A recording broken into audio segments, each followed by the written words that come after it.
दोस्तों 21 साल में आईएएस अधिकारी बनना हम सभी का ख्वाब होता है, क्योंकि वो सभी इतिहास लिखते हैं जो कम उम्र में सिविल सेवा को क्रैक करते हैं।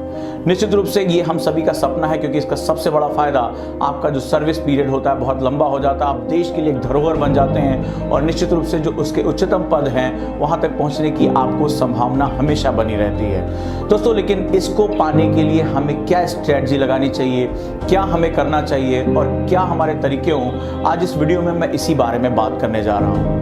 अगर आप 21 साल में देश का बेहतरीन अधिकारी, आईएएस ऑफिसर या आईपीएस ऑफिसर बनने का सपना देख रहे हैं और अपने आप को एक रोल मॉडल के रूप में स्थापित करना चाहते हो दोस्तों, तो उसका सबसे अच्छा तरीका है कि 17 से 18 वर्ष की उम्र जब आपकी होती है तभी से आप इस बात पर ध्यान लगाना शुरू कर दें कि आप आसानी से इसकी तैयारी में उतर जाएंगे और अपना जो व्यक्तित्व है इसी के अनुरूप बनाना शुरू कर देंगे। ये मैंने सही कहा दोस्तों, 17 से 18 जब आपकी एज हो जाए तभी से आप यूपीएससी के लिए बहुत संजीदा और बहुत ही सीरियस हो जाए। यानी आप जब 12th क्लास में हो तभी इसके बारे में थिंक करना शुरू कर दें। जो सबसे बड़ी ज़रूरत है वो ये है कि आप इसके सिलेबस को पढ़ें और समझें। सिलेबस आपका वो गाइडिंग फोर्स होता है जो आपको अंदर तक लेकर जाता है।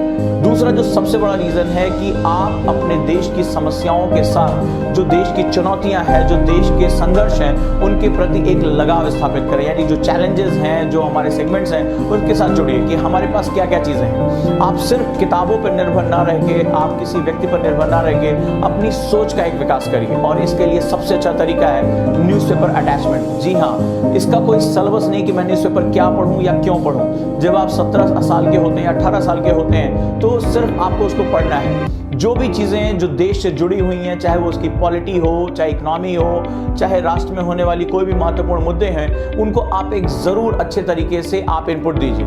अखबारों में कई बार बहुत सी खबरें होती हैं, जैसे खेल खिलाड़ियों की खबरें, आप उनको स्किप कर सकते हैं। कहीं पर हत्या हुई, कहीं पर लूट हुई, आपको ये पता है कि ये मेरे सिलेबस से ज़्यादा रिलेटेड नहीं है। पर हाँ, एडिटोरियल पार्ट जो देश के प्रमुख मुद्दे हैं, इन पर आप अपनी विचारधारा बनाना शुरू कर दिए। इसके दो फायदे होंगे।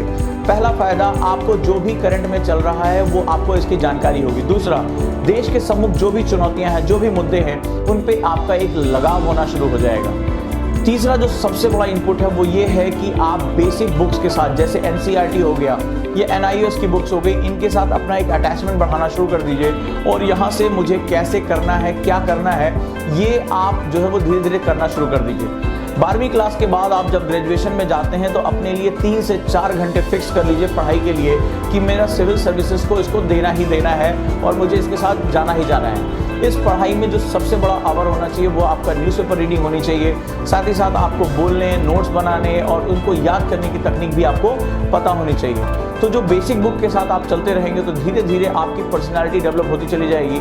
और 21वें साल आते आते आप कोशिश करिए कि जब आप 19 साल के हों या 20 साल के हों तभी से जो आप इसकी एक सघन प्रक्रिया में उतर जाइए। यानी इसको पढ़ना शुरू कर दीजिए। जैसे आप किसी इंस्टीट्यूट के साथ जुड़ सकते हैं, ऑनलाइन कोर्सेज के साथ जुड़ सकते हैं, अपने कॉलेज के टीचर की हेल्प ले सकते हैं, या अगर आपके घर में कोई सिविल सेवक हो उसकी भी आप मदद ले सकते हैं, जिससे आपको एक रास्ता मिलता रहे। इसके साथ साथ जो अगली महत्वपूर्ण चीज़ है वो लगातार योग, एक्सरसाइज और ध्यान के माध्यम से अपने दिमाग को कंडीशन करके रखिए, क्योंकि इस समय आपको कॉलेज का प्रेशर और आपके यूपीएससी का प्रेशर दोनों रहेगा।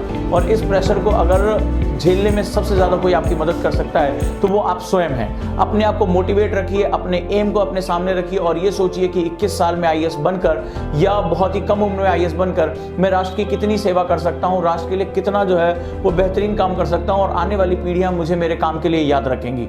आज की ये तकलीफ कल को आपको नेशन का हीरो बना सकती है, लोगों की प्रेरणा बना सकती है, लोग आपके इंटरव्यू के लिए परेशान रहेंगे। दोस्तों, ये एक बहुत महत्वपूर्ण पड़ाव है। अगर आप इन चीज़ों को फॉलो करते हैं तो निश्चित रूप से आपको आगे बढ़ने से कोई रोक नहीं सकता। जुड़े रहिए। और भी अगर आपको कोई सुझाव चाहिए तो कमेंट बॉक्स में आप प्रश्न पूछ सकते हैं। वीडियो कैसा लगा जरूर बताएं और आगे बढ़ें, सशक्त रहें। और कोई दुनिया की ऐसी ताकत नहीं है जो आपको आपकी मंजिल पर पहुंचने से रोक सके।